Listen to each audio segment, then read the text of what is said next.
Ako'y napag-utusan lamang ng aking asawang si Don Armando Braganza. Siguro naman alam ninyong lahat ang kalagayan niya ngayon. Pikit mata kong tinatanggap ang hamong ito na tumulong sa kanya at alagaan ang asyenda. Hinihingi ko sana ang tulong ninyo. Kaya niyo bang ibigay sa akin yon? Matutulungan niyo ba ako? Opo, Doña Trining.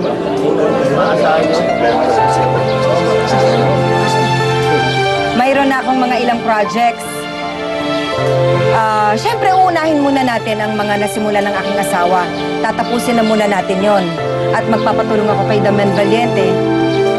Ngayon pa lang, Damian, nagpapasalamat na ako sa iyo, ha? Malaking karangalan para sa akin, Doña Trining. Doña Trining, mawalang galang na po. Pero ano po bang naisip niyong mga programa kung sakasakali? Mga projects. Mga projects. Gaya ng golf club. Gusto kong magtayo ng golf club. Ng resort. Para maiba naman. Gusto ko rin magtayo ng hotel. Hotel Braganza. Para maganda. Alam niyo, gusto ko kasi makilala ang lugar natin, ang San Rafael. Hindi lang dito sa loob, kung hindi pati na rin sa Karatig Pook. Kapag nakita nila ang bayan ng San Rafael, makikilala nila ang Hotel Braganza. Hindi ba? Sandali lang po. Resort kanyo? Golf club?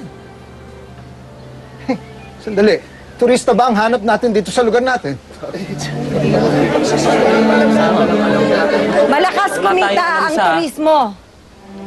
Dito man o sa ibang bansa. Kaya yan napapasukin natin. Bakit? Wala tayong magagawang... Nahirapan na tayo sa ano. Mga kasama, sandali lang. Hayaan muna natin tapusin ni Doña Trining ang kanyang sinasabi. Marami siyang programang isasaayos. Sa palagay ko, kailangan pag-isipan natin to pag uwi natin sa ating mga bahay-bahay. Bakit hindi natin bigyan ng posibilidad ang lahat ng ito? Malay nyo, baka ito nang simula ng pagbubukas ng oportunidad para sa atin lahat. Oportunidad sa pag-aaral ang naisip nun ni Don Armando. Isang paaralan. Pangmahabang pakinabang. Tsaka ano naman mo ang magiging partisipasyon namin sa golf at resort? At bakit po kailangan sumikat ng lupa? Donya, mawalang galang na po. Pero yung pong lupang pinangako ng Braganza hanggang ngayon hindi pa rin muna ibibigay.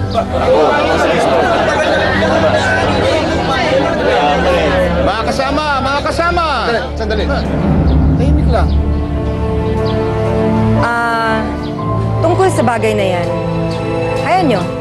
At pag-uusapan naming mag-asawa. Ang sa akin lang naman ay para sa inyo rin. Para sa inyong kinabukasan. Gusto ko kasing maiangat ang kalidad ng bayan ito. Maiangat po ba kanyo? Mawalang galang na, Doña Trining. Lumulubog po ba tayo? Binasa ko yung tanong ko.